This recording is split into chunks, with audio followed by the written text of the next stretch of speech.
Welcome to my YouTube channel. Today's information is the common rule structure. The common rule defines research as a systematic investigation including research development, testing and evaluation designed to develop the contribute to generalizable the knowledge for the our common rule and the common sense. The common rule is a ethic regarding biomedical and behavioral research involving in the human subject, the United States.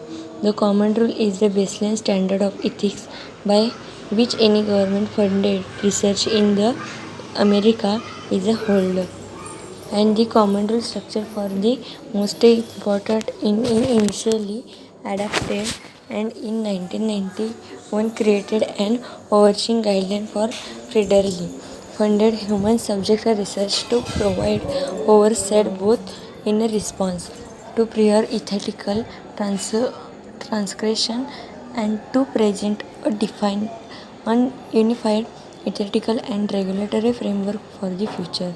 The common rule in the common sense, the minimum risk means that the probability and magnitude of harm or discomfort anticipated in the research, the not greater than the those ordinarily encountered in the daily life of during the performance of the routine of the physical or psychological examination of a test in the common rule.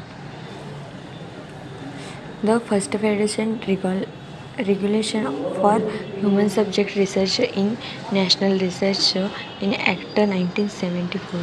The created in the National Commission for Protection of a Human Subject of a Biomedical. Thanks.